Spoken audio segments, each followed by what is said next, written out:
दोस्तों, किसी को बुरा बोलना, किसी की चुगली करना, जलन व ईर्ष्या का भाव रखना, यह सब आपकी तरक्की व खुशियों को रोक देते हैं, आपके जीवन में गहरा प्रभाव डालते हैं। क्या भाग्य में लिखा कभी मिट सकता है? आज की इस सुंदर कहानी में आपको पता चलेगा कि जो कुछ भी हमारे जन्म से पहले लिखा जा चुका होता है, क्या उसको मिटाया जा सकता है? अगर आप यह सब कुछ जानना चाहते हैं तो इस सुंदर कहानी को कृपया अंत तक जरूर सुनें।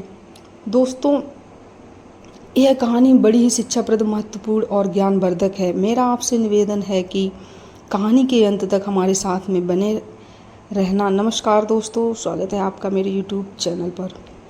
दोस्तों, ये कहानी है एक गरीब किसान की जिसका नाम है रामू। रामू अपने परिवार के साथ बहुत ही सुखी संपन्न एक गांव में रहता था। उसके परिवार में सिर्फ वह और उसकी पत्नी रहती। किसान के घर में बहुत समय के बाद एक लड़के का जन्म हुआ।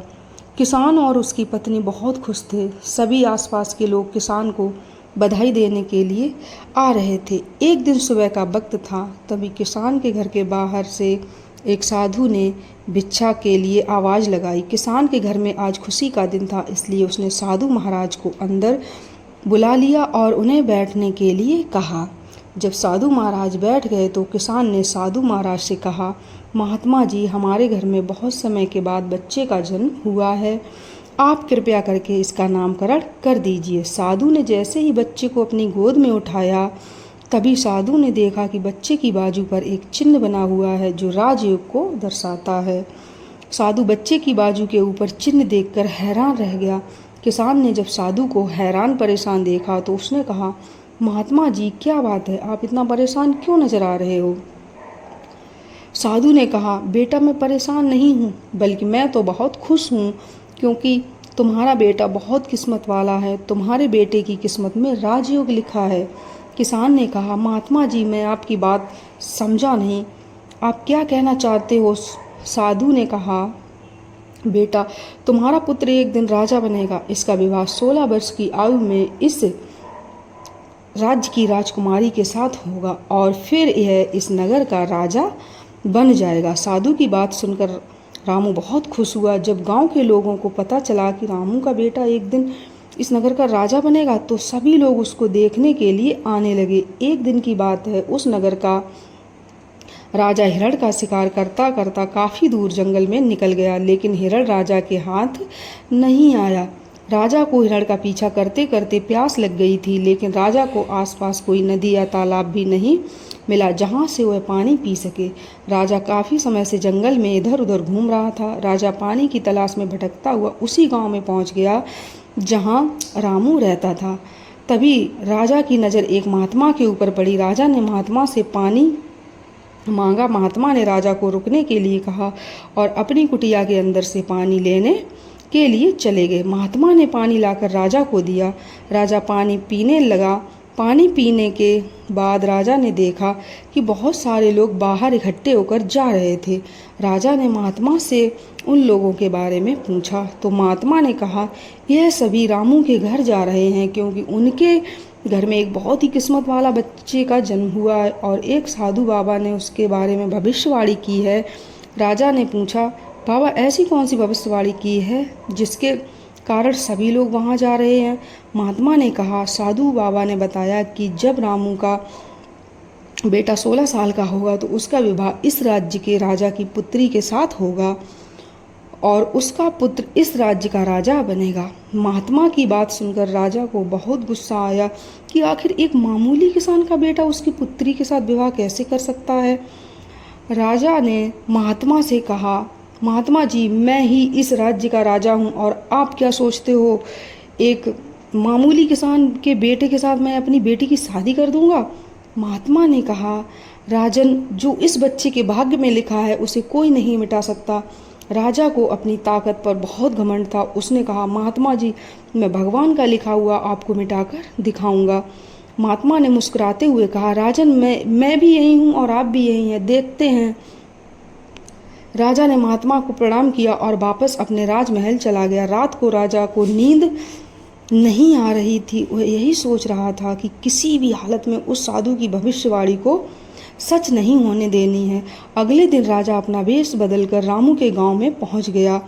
लोगों से पूछता पूछता राजा रामू के घर पहुंचा। राजा ने रामू के घर के बाहर जाकर उसे आवाज़ लगाई। रामू उसकी आवाज़ सुनकर घर से बाहर आया और उससे पूछा, आप कौन हो और किस लिए आए हो? राजा ने कहा, मैं सेठ हूँ और मेरे खुद के कपड़े का व्यापार भी है और पास के ही गांव में मैं रहता हूँ। मैंने लोगों से सुना है कि तुम्हारे घर में एक तकदीर वाला बच्चा पैदा हुआ है और उसकी किस्मत में राजयोग लिखा हुआ है। रामू ने कहा, हाँ सेठ जी, आपने सही सुना है। राजा ने रामू से कहा, अगर तुम बुरा न मानो तो एक बात कहूँ? रामू ने कहा, हाँ सेठ जी बोलो। राजा ने कहा, तुम अपना बच्चा मुझे दे दो, इसके बदले में मैं तुम्हें बहुत सारा धन दूंगा और तुम्हारे बच्चे का पालन पोषण भी करूंगा। रामू की पत्नी ने, नहीं नहीं सेठ जी, मैं अपना बच्चा आपको नहीं दे सकती। राजा ने कहा, तुम एक मामूली से किसान हो, तुम अपने बच्चे का पालन पोषण अच्छी तरह से कैसे कर सकोगे? रामू ने सेठ की बात सुनकर कहा, हाँ सेठ जी, आप ठीक कहते हो, हम इसका पालन पोषण कैसे कर सकते हैं? रामू ने कहा, ले जाओ बच्चे को। कहा, ठीक है सेठ जी, मैं आपको अपना बच्चा देने के लिए तैयार हूँ, लेकिन जब ये 16 साल का हो जाएगा तब आप मुझे इसे वापस कर दोगे। राजा ने कहा, ठीक है, जब तुम्हारा बच्चा 16 वर्ष का हो जाएगा तो मैं तुम्हें इसे वापस कर दूंगा।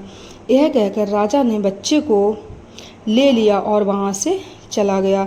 राजा अपने साथ बच्चे को लेकर एक नदी पर पहुंचा। राजा ने सोचा कि वह बच्चे को नदी में छोड़ देगा और उसकी मृत्यु हो जाएगी, लेकिन बच्चे का मासूम चेहरा देखकर उसको नदी में छोड़ने की हिम्मत नहीं हुई।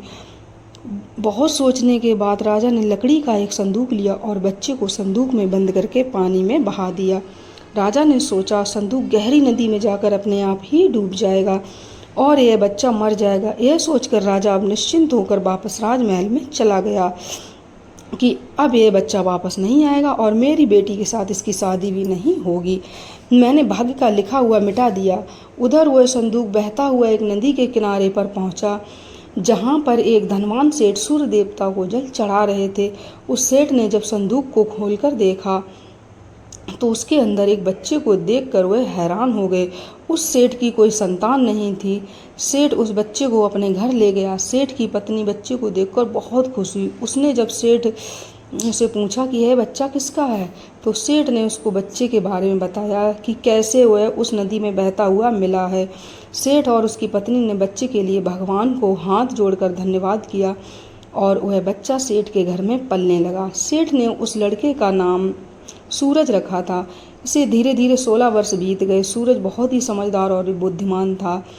एक दिन सूरज को अध्यापक पढ़ा रहा था। अध्यापक जो कुछ भी पूछता सूरज तत्काल उसका जवाब दे देता। यह देखकर अध्यापक ने सूरज को कहा, तुम तो बहुत ही समझदार और ज्ञानी हो, तुम आगे चलकर बहुत बड़े आदमी बनोगे। अध्यापक सूरज की प्रशंसा कर रहा था कि तभी वहाँ से वही राजा गुजर रहा था जो किसी दूसरे राज्य में किसी काम से जा रहा था। राजा ने जब सूरज की तरफ देखा तो राजा वहीं पर रुक गया। राजा ने सूरज से पूछा, बेटा तुम कौन हो और कहाँ रहते हो और तुम्हारे पिताजी का क्या नाम है? सूरज ने कहा, महाराज मैं सेठ हीरालाल का पुत्र हूँ। यह पूछकर राजा वहाँ से चला गया। अपना कार्य करने के बाद राजा जब वापस आया तो वह सेठ हीरालाल के घर गया और उसने हीरालाल से कहा, तुम्हारा बेटा बहुत ही समझदार और बुद्धिमान है। सेठ हीरालाल ने राजा की बात सुनकर कहा, महाराज मैं उसका असली पिता नहीं हूँ, मैंने तो उसे सिर्फ पाला है, लेकिन वह मेरे लिए बेटे से भी बढ़कर है। राजा ने सेठ हीरालाल से पूछा, क्या यह लड़का आपका पुत्र नहीं है? तो फिर यह लड़का आपको कहाँ से मिला? फिर सेठ हीरालाल ने कहा कि कैसे वह बहते हुए पानी में एक संदूक में मिला था। जब राजा ने सेठ हीरालाल की बात सुनी तो वह चौंक गया। राजा समझ गया था कि वह बच्चा वही है जिसे मैंने 16 साल पहले नदी में बहा दिया था। राजा और सेठ हीरालाल अभी बातें कर ही रहे थे कि वहाँ पर सूरज आ गया। राजा ने सूरज को देखा तो उसने सेठ हीरालाल से कहा, सेठ जी मुझे आगे किसी काम से जाना है, अगर आप अपने बेटे के हाथों मेरी एक चिट्ठी महारानी तक पहुंचा दो तो मैं उसको सोने की 50 मोहरें दूंगा। सूरज ने यह सुनकर राजा से कहा, हाँ महाराज क्यों नहीं। मैं आपकी चिट्ठी जरूर पहुंचा दूंगा। राजा ने चुपचाप एक संदेश लिखा और उस पर मोहर लगा दी। चिट्ठी सूरज को पकड़ा दी और कहा कि बेटा यह लो, वहां पहुंचकर रानी को दे देना। सूरज चलते चलते घने जंगल से गुजर रहा था कि वह रास्ता भटक गया। उसे रास्ता ढूंढते ढूंढते रात हो गई। सूरज रात गुजारने के लिए कोई जगह ढूंढने लगा। तभी उसकी नज़र एक झोपड़ी के ऊपर पड़ी। सूरज ने सोचा, मैं रात यहीं पर बिता लेता हूँ। यह सोचकर सूरज घोड़े से नीचे उतरा और झोपड़ी के अंदर चला गया। जब सूरज अंदर गया तो उसने देखा कि एक बूढ़ी औरत खाना बना रही थी। बूढ़ी औरत ने सूरज को देखा तो उसने पूछा कि बेटा तुम कौन हो और बिना इजाज़त अंदर क्यों आए हो। सूरज ने अपने बारे में बताया कि वह रास्ता भटक गया है, इसलिए रात गुजारने के लिए यहाँ पर आया है। सूरज की बात सुनकर बूढ़ी औरत को उसके ऊपर दया आ गई, लेकिन फिर बूढ़ी औरत ने सूरज से कहा, बेटा तुम्हारा यहाँ पर रुकना ठीक नहीं है, क्योंकि यह डाकुओं का अड्डा है। अभी कुछ ही देर में डाकू आने वाले हैं। यदि उन्होंने तुम्हें यहाँ देख लिया तो तुम्हारे लिए परेशानी खड़ी हो जाएगी। सूरज ने कहा, लेकिन माता जी इतनी भयानक रात में मैं कहीं और जा भी तो नहीं सकता। अगर मैं बाहर गया तो जंगली जानवर मुझे खा जाएंगे। इससे अच्छा मैं यहाँ कोने में जाकर लेट जाता हूँ। यह कहकर सूरज कोने में जाकर लेट गया। कुछ समय के बाद डाकू अपने घर वापस आए। डाकुओं ने जब घोड़े को बाहर देखा तो सूरज की माता ने उसके बारे में पूछा। बूढ़ी माता ने उसको बताया कि इसका नाम सूरज है, यह बहुत ही नेक दिल बच्चा है और यह राजा के काम से राजमहल जा रहा है। जब डाकुओं ने यह सुना तो उन्हें कुछ संदेह हुआ। वह राजा की हरकतों के बारे में जानते थे, इसलिए उन्होंने सूरज की जेब से चिट्ठी निकाली और उसे पढ़ने लगे। जैसे ही डाकुओं ने वह चिट्ठी पढ़ी तो वह सब समझ गए। बूढ़ी माता ने उनसे पूछा, चिट्ठी में क्या लिखा है। उनमें से एक डाकू ने बताया कि चिट्ठी में लिखा है कि जैसे ही यह लड़का तुम्हारे पास पहुंचे, इसको उसी समय मरवा कर कहीं दूर दफना देना। यह काम मेरे आने से पहले हो जाना चाहिए। बूढ़ी माता ने जब यह बात सुनी तो वो बोली, यह राजा कितना दुष्ट है, जिसके हाथों चिट्ठी भिजवा रहा है उसी को मरवाने का आदेश भी दे रहा है। यह सोचकर बूढ़ी माता ने सोचा कि मुझे इस मासूम को बचाना चाहिए। उसने डाकुओं से कहा।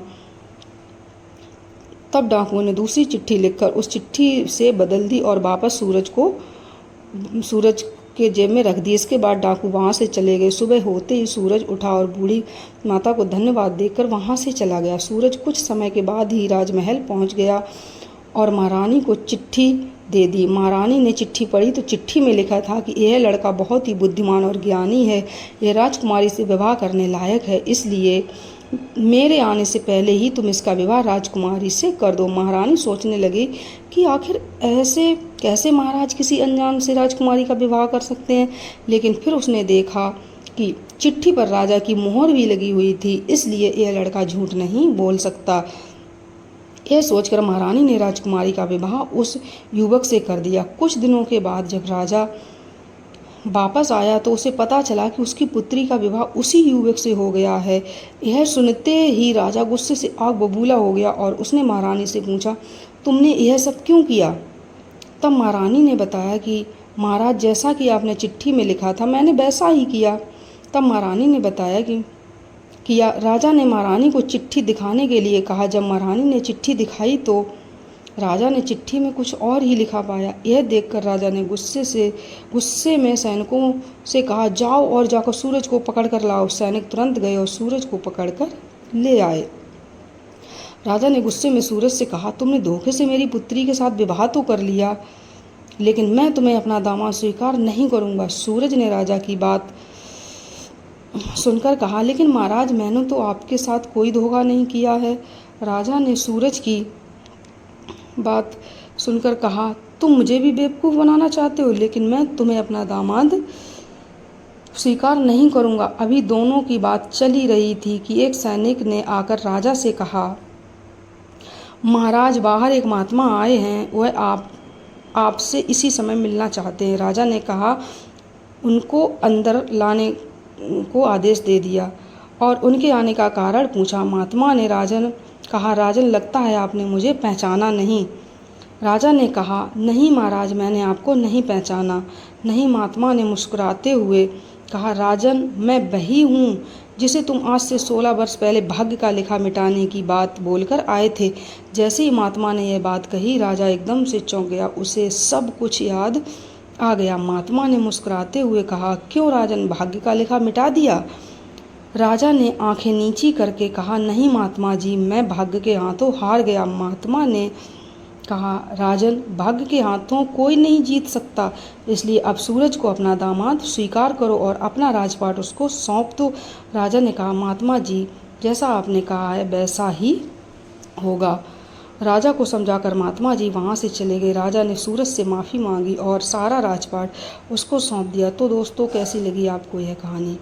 आप हमें कमेंट सेक्शन में ज़रूर बताना, और अच्छी लगी हो तो इस चैनल को सब्सक्राइब ज़रूर कर लेना, और ऐसी ही मोटिवेशनल कहानियाँ सुनने के लिए मेरे चैनल पर आते रहें। धन्यवाद दोस्तों।